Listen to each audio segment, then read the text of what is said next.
ಶ್ರೀ ಮಹಾದೇವರ ಸಭಾಭವನದಲ್ಲಿ ವರ್ಷಪ್ರತಿ ಆಟಿಕೆಗಳಲ್ಲಿ ನಡೆಯತಕ್ಕಂಥ ರಾಮಾಯಣ ವಾಚನ ಪ್ರವಚನ ಕಾರ್ಯಕ್ರಮದ 3ನೇ ದಿನ ಇಂದು. ಈ ಶುಭ ಸಂದರ್ಭದಲ್ಲಿ ಇಂದು ನಾವು ಆಯ್ದುಕೊಂಡಂತಹ ಭಾಗ ವಿಭೀಷಣ ನೀತಿ. ನಿನ್ನೆ ಲಂಕಾದಹನ ಹನುಮಂತನು ಸೀತೆಗೆ ಹುಡುಕುತ್ತಾ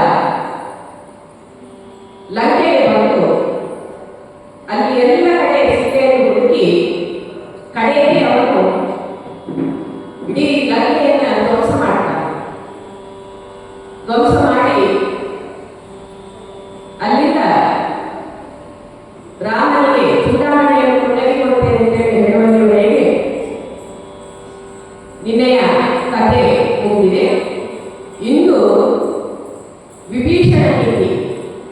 ರಾವಣನಿಗೆ ಅವನ ತಮ್ಮನಾದಂತಹ ವಿಭೀಷಣ ಸೀತೆಯನ್ನು ಕರೆದುಕೊಂಡು ಬಂದದ್ದಕ್ಕಾಗಿ ಅವಳನ್ನು ಬಿಟ್ಟು ಬಿಡುವಂತೆ ಹೇಳುವಂತಹ ಉದ್ದೇಶಕ್ಕಾಗಿ ನೀತಿ ಬೋಧನೆಯನ್ನು ಮಾಡುವಂತಹ ಸಾರಾಂಶವಿರುವಂತಹ ಕಥಾಭಾಗವೇ ಇಂದಿನ ಕಥಾಭಾಗ ವಿಭೀಷಣ ನೀತಿ. ಜಗತ್ತಿಗೆ ಬೆಳಕನ್ನು ನೀಡುವಂತಹ ಸೂರ್ಯನು ಉದಯಾದಿಯಿಂದ ಇಳಿದು ಬರುವಾಗ ಬಂದಂತೆ ರಾವಣನು ಹಿಂದೆ ಹಿಡಿದು ರತ್ನಮಂಚದಿಂದ ಇಳಿದು ತನ್ನ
ಮಾತೆಯನ್ನು ತಿಳಿಯಪಟ್ಟಿದ್ದೇನೆ. ಆ ವಿಚಾರದಲ್ಲಿ ತಮ್ಮಗಳ ಅಭಿಪ್ರಾಯ ಏನು ಅಂತೇಳಿ ಅಲ್ಲಿ ನೆರೆದಿರತಕ್ಕಂತಹ ಸಂಬಂಧಗಳಲ್ಲಿ ವಿಚಾರಿಸುತ್ತಾರೆ. ಆಗ ಇಂಥ ಸಣ್ಣ ವಿಷಯಕ್ಕೆಲ್ಲ ಇಂಥ ದೊಡ್ಡ ಸಭೆಯನ್ನು ಸೇರಿಸಬೇಕು ಅಂತೇಳಿ ಅವರೆಲ್ಲ ಹೇಳ್ತಾರೆ. ಒಬ್ಬ ಮನುಷ್ಯನನ್ನು ಕಳುಹಿಸಿದರೆ, ಅಂದ್ರೆ ಒಬ್ಬ ದೂತನನ್ನು ಕಳುಹಿಸಿದರೆ ರಾಮನ ಹಿಂಡನ್ನು ಬೇರ್ಪಡಿಸಿ ಬರುತ್ತಾನೆ. ಅದೆಲ್ಲ ದೊಡ್ಡ ವಿಷಯವಲ್ಲ ಅಂತೇಳಿ ರಾಮನ ಹಿಂಡು ಕೇಳಿ ನಾವು ಏನು ತಿಳ್ಕೊಂಡಿದ್ದಾರೆ ಅಂತೇಳಿ ನಮ್ಗೆ ಅರ್ಥ ಆಗುವುದಿಲ್ಲ. ಕಾವ್ಯ ವರ್ಣನೆ ಮಾಡಿ ಒಬ್ಬ ದೂತನನ್ನು ಕಳಿಸಿದರೆ ಸಾಕು ಅಂತೇಳಿ. ಸೀತೆಯು ಪ್ರಭುಗಳಿಗೆ ಒಲಿವಂತೆ ಮಾಡುವ ಬಗ್ಗೆ ಈ ಸಭೆಯಲ್ಲಿ ಮಾತನಾಡುವುದು ಮುಖ್ಯ ಅಂತ ಹೇಳಿ ಅವರು ಚರ್ಚೆ ಮಾಡ್ತಾರೆ. ಇಂದ್ರಜಿತ್ ಹೇಳ್ತಾರೆ, ಈ ಹಾಸ್ಯದ ಮಾತನ್ನು ಕೇಳಿದ ವಿಭೀಷಣನ ಕೋಪ ನೆತ್ತಿಗೇರುತ್ತದೆ. ಎಲ್ಲ ಇದ್ದಾರೆ ಒಂದೇ ಮನೆ ಶತ್ರುವಿನ ದೂತರೊಡನೆ ನೀನು ಮಾಡಿದ ಯುದ್ಧವು ನನಗೆ ಗೊತ್ತಿಲ್ಲವೇ? ಹನುಮಂತನು ಲಂಕೆಯನ್ನು ಸುಡುವಾಗ ನೀನು ಏನು ಮಾಡಿದೆ? ಅವನು ಬಾಲಕ್ಕೆ ಬೆಂಕಿಯನ್ನು ಹಿಡ್ಕೊಂಡು ಇಡೀ ಲಂಕೆಯನ್ನು ಸುತ್ತಲ್ಲ, ನೀವೇನು ಮಾಡಿದೆ ಅಂತೇಳಿ ಪ್ರಶ್ನೆ ಮಾಡ್ತಾನೆ. ದೇವಾಲಯದ ನರಾಧಿಕ ಮಹೋದರ ವಜ್ರ ಮೊದಲಾದವರು ಇದ್ದು ಏನು ಮಾಡಿದ್ರು? ಏನು ಮಾಡಲಿಕ್ಕೆ ಆಗಲಿಲ್ಲ. ನಿನಗಿದ್ದು ಹುಡುಗಾಟಿಕೆ ಬೇರೇನೂ ಅಲ್ಲ. ಗರ್ವ ಅಹಂಕಾರಗಳಿಂದ ಹುಡುಗಾಟಿಕೆ ಮಾತುಗಳನ್ನು ಆಡ್ತಾ ಇದ್ದಿ. ಇವುಗಳಿಂದ ಏನು ಮಾಡಲಿಕ್ಕೆ ಆಗುತ್ತಿಲ್ಲ, ನಮ್ಮ ಅಹಂಕಾರವನ್ನು ಮಾತ್ರ ಮೆರೆಯುವುದಷ್ಟೇ ಅಂತೇಳಿ ಹೇಳ್ತಾರೆ. ನಿನ್ನಲ್ಲಿ ಮಾತೇನು, ನಾನು ಅಣ್ಣನಲ್ಲಿ ಮಾತಾಡ್ತೇನೆ ಅಂತೇಳಿ ಹೇಳ್ತಾ ಇಂದಿನ ಕಥಾಭಾಗವನ್ನು ಪ್ರಾರಂಭಿಸಬೇಕು ಅಂತ ಹೇಳಿ ಕೇಳ್ಕೊಳ್ತೇನೆ. ಅಣ್ಣ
ಸಭೆಯಲ್ಲಿ ವಿಭೀಷಣ ಹೇಳ್ತಾನೆ, ಇವರ ಮಾತಿಗೆ ಏನು ಬೆಲೆ ಕೊಡುವುದನ್ನು ನಾನು ಮಾತಾಡ್ತೀನಿ ಅಂತ ಹೇಳಿ. ನೀನೇನು ತಿಳಿಯದವರಲ್ಲ, ಬಹಳ ಬುದ್ಧಿವಂತ ನೀನು, ಅದಲ್ಲದೆ ಬಹಳ ವಿವೇಕಶಾಲಿಯೂ ಹೌದು. ಹಾಗಿರುವಾಗ ವೇದಾಂತ ಪರಿಣತ ಆಗಿದ್ದು ಕೂಡ ಇವರ ಬಣ್ಣದ ಮಾತುಗಳಿಗೆಲ್ಲ ಕಿವಿಗೊಡ್ತಾ ಇದೆಯಲ್ಲ, ಮರುಳಾಗ್ತಾ ಇದೆಯಲ್ಲ, ನಿನಗೇನು ಅನಿಸುವುದಿಲ್ಲ ಎಂದು ಹೇಳ್ತಾರೆ. ಸ್ವಯಂ ಶ್ರೀಹರಿಯೇ ಭೂಮಿಯ ಭಾರವನ್ನು ಇಳಿಸುವ ಸಲುವಾಗಿ ಮಾನವನಾಗಿ ಜನಿಸಿದ್ದಾನೆ. ಕೇವಲ ಹೆಣ್ಣಿನ ನೆವರದಿಂದ ನಮ್ಮನ್ನು ಮಣ್ಣು ಮುಗಿಸಲಿಕ್ಕೆ ಹೊರಟಿದ್ದಾರೆ. ಇದರಲ್ಲಿ ಎಳ್ಳಷ್ಟು ಸಂಶಯವಿಲ್ಲ. ನಾವು ತಿಳಿದು ಕಷ್ಟವನ್ನು ಅನುಭವಿಸುವುದು ಬೇಡಣ್ಣ. ದಯಮಾಡಿ ಸೀತೆಯನ್ನು ಬಿಟ್ಟು ಕಳುಹಿಸು. ಇದು ನಮಗೆ ಶ್ರೇಯಸ್ಸಲ್ಲ. ಒಂದು ಹೆಣ್ಣಿನ ಶಾಪ ನಮಗೆ ಕಟ್ಟದೆ ಇರಲಾರದು. ಆ ಭ್ರಮೆಯನ್ನು ಬಿಟ್ಟು ಬಿಡು ಹೇಳಿ ವಿಭೀಷಣ ರಾವಣನಿಗೆ ಹೇಳ್ತಾನೆ,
ಬ್ರಹ್ಮಲೋಕದಲ್ಲಿ ಇದೆಯಾ? ಆ ಬ್ರಹ್ಮಲೋಕದಿಂದ ಹೊರಗೆ ಬಂದು ಸ್ವಲ್ಪ ಆಲೋಚನೆ ಮಾಡು. ಈ ಭ್ರಮೆಯಿಂದ ಏನು ಪ್ರಯೋಜನವಿಲ್ಲ. ಲೋಕಪೂಜ್ಯರಾದಂಥ ಅವರಿಗೆ ನಿನ್ನನ್ನು ಕಣ್ಣಿಗೆ ನೀವು ನೋಡಿಕೊಳ್ಳಲ್ಲ. ಮುಟ್ಟುವುದು ಬಿಡು. ಈ ಮರವೇದಂತ ಈ ದುಷ್ಟರು ನಿನ್ನನ್ನು ಒಪ್ಪಿಸಿ ಮಾತನಾಡುತ್ತಿದ್ದಾರೆ. ನೀನು ವಿವೇಕವನ್ನು ಪಡೆದುಕೊಳ್ಳಬೇಡ. ನೀವೆಲ್ಲ ತಿಳಿದಂತೆ ಆ ರಾಮನು ಕೇವಲ ಮಾನವನಲ್ಲ. ಅವನ ಜೊತೆಗೆ ಬಂದವರು ಕೇವಲ ಕಪಿಗಳೆಂದು ನಾವು ಭಾವಿಸಬಾರದು. ಪ್ರಪಂಚದಲ್ಲಿ ದುಷ್ಟ ಶಕ್ತಿಗಳು ಹೆಚ್ಚಾದಾಗ ಅವರನ್ನು ಮದಿಸುವ ಸಲುವಾಗಿ ದೇವರಾದ ಅವನು ಬೀಸಿದ ಬಲೆಯಿತು. ತಿಳಿದುಪಾಡಿನ ನೋಡು, ಸೀತೆಯನ್ನು ವರಿಸಲು ಹಣವಾಗಿದ್ದಂತಹ ಶುಭಕನಸನ್ನು ಆ ದಿವಸ ಸೀತೆಯನ್ನು ವರಿಸುವುದಕ್ಕೋಸ್ಕರ ಅಲ್ಲಿ ಬಣವಾಗಿದ್ದು ಶಿವಧನುಸ್ಸನ್ನು ಯಾರು ಹೊಡೆಯುತ್ತಾರೋ ಅವರಿಗೆ ಸೀತೆ ಬರಮಾಲೆಯನ್ನು ಹಾಕ್ತಾಳೆ ಅಂತೇಳಿ. ಆ ಸಂದರ್ಭದಲ್ಲಿ ರಾವಣನ ಪ್ರವೇಶ ಕೂಡ ಅಲ್ಲಿ ಆಗಿತ್ತು. ಆ ಕಥೆಯನ್ನ ವಿಭೀಷಣ ನೆನಪು ಮಾಡ್ತಾನೆ ಅಣ್ಣನಿಗೆ. ನೀನು ಹೋಗಿ ಏನ್ ಮಾಡಿದೆ ಆ ಧನುಸ್ಸು ಅಂತೇಳಿ. ಇವ ಧನಸ್ಸನ್ನು ಬಿಟ್ಟದ್ದು ಕೆಳಗೆ ಬಿಟ್ಟದ್ದು. ಎಲ್ಲ ಸಭೆಯವರೆಲ್ಲ ಒಳ್ಳೆಯದು ಕಂಡರು. ಆ ಒಂದು ಸನ್ನಿವೇಶವನ್ನ ವಿಭೀಷಣನಿಗೆ ಅಣ್ಣನಿಗೆ ನೆನಪು ಮಾಡಿಕೊಡ್ತಾನೆ. ಆ ರಾಮ ಇವರೆಲ್ಲ ರಾಮನನ್ನು ನೋಡಿ ನಗಾಡಿದ್ರಂತೆ. ಸಣ್ಣ ಹುಡುಗ ಅಂತೇಳಿ ಇವನೇನು ಮಾಡಲಿಕ್ಕೆ ಸಾಧ್ಯ ಉಂಟು ಅಂತೇಳಿ. ಆದರೆ ಆ ರಾಮ ಎಲ್ಲರ ಎದುರಲ್ಲಿ ಆ ಶಿವಧನುಸ್ಸನ್ನು ತನ್ನ ಎದೆಗೇರಿಸಿ ಒಂದೇ ಕ್ಷಣದಲ್ಲಿ ಮುರಿದು ಕೇವಲ ಹುಡುಗನಾದಂತಹ ರಾಮ ದುರುಳೆಯಾದಂತಹ ಕಾಟಕೆಯನ್ನು ಕೊಂದು ಬಿಟ್ಟಂತೆ. ಹಾಗೆ ನಿನ್ನ ಅಣ್ಣನಿಯಂತೆ ಮಾವನಾದಂತಹ ಮಾರೀಚ ಸೀತೆಯನ್ನು ಅಪಹರಿಸುವುದಕ್ಕಾಗಿ ರಾವಣ ತನ್ನ ಮಾವನಾದಂತಹ ಮಾರೀಚನನ್ನು ಮಾಯಾವಿದ್ಯೆಯಾಗಿ ಕಳಿಸ್ತಾನೆ. ಯಾಕೆಂತೇಳಿದ್ರೆ ಹೆಂಗಸರಿಗೆ ಒಂದು ಚಾಪಲ ಜಾಸ್ತಿ. ಯಾವುದೋ ಒಂದು ಚಂದದ ವಸ್ತುವನ್ನು ಕಂಡುಕೊಳ್ಳೋದು ಬೇಕು ಅಂತೇಳಿ, ಅದನ್ನು ತನ್ನದಾಗಿಸಿಕೊಳ್ಳಬೇಕು ಅಂತೇಳಿ. ಆ ನಿಟ್ಟಿನಲ್ಲಿ ಸೀತೆಗೆ ಹೊರತಲ್ಲ. ಈ ಮಾಯಾವಿದ್ಯೆಯ ಚರ್ಮವನ್ನು ನೋಡಿದಂತಹ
ಹಾಗಾಗಿ ವಿಭೀಷಣ ಹೇಳ್ತಾನೆ, ಪರಿಪರಿಯಾಗಿ ಹೇಳ್ತಾನೆ, ರಾವಣನಿಗೆ ಅಷ್ಟೋಗ ಕೋಪ ಬರ್ತದೆ.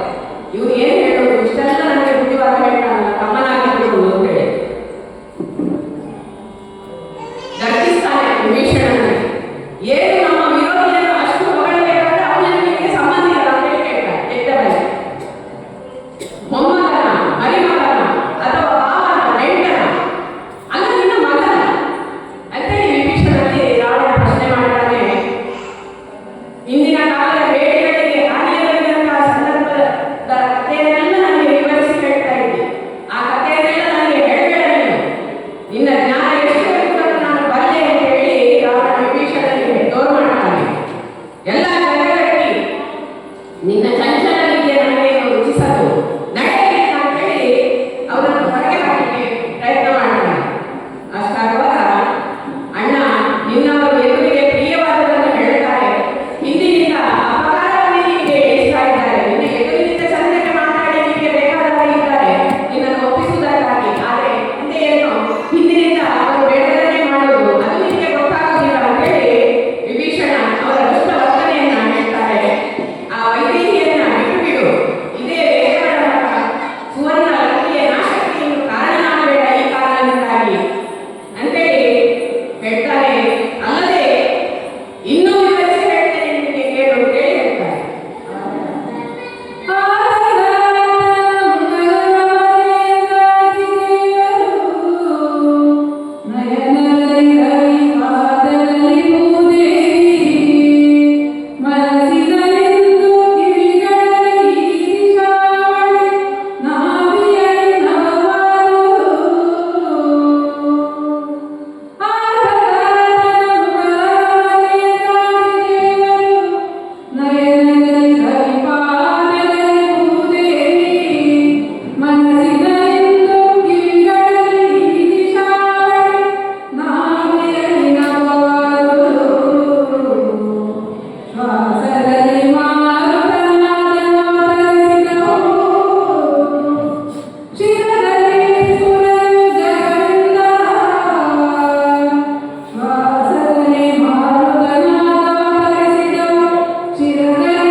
ಓ ರಾವಣೇಶ್ವರ, ರಾಮನೆಂಬ ಮಹಾವಿಷ್ಣುವಿನ ಮುಖದಲ್ಲಿ ದೇವತೆಗಳು ಉದಿಸಿದ್ರಂತೆ. ಹಾಗೆ ಕಣ್ಣಿನಲ್ಲಿ ಸೂರ್ಯ, ಪಾದದಲ್ಲಿ ಭೂದೇವಿ, ಮನಸ್ಸಿನಲ್ಲಿ ಚಂದ್ರ, ಕಿವಿಗಳಲ್ಲಿ ಅಷ್ಟದಿಕ್ಕುಗಳು, ಹೊಕ್ಕುಳಲ್ಲಿ ಆಕಾಶ, ಉಸಿರಿನಲ್ಲಿ ಗಾಳಿಗಳು ಧರಿಸಿದವು ಅಂತೇಳಿ ಹೇಳ್ತಾ ನಿದ್ರೆಯಿಂದ ಎಚ್ಚೆತ್ತುಕೊಳ್ಳುವುದು ಅಂತೇಳಿ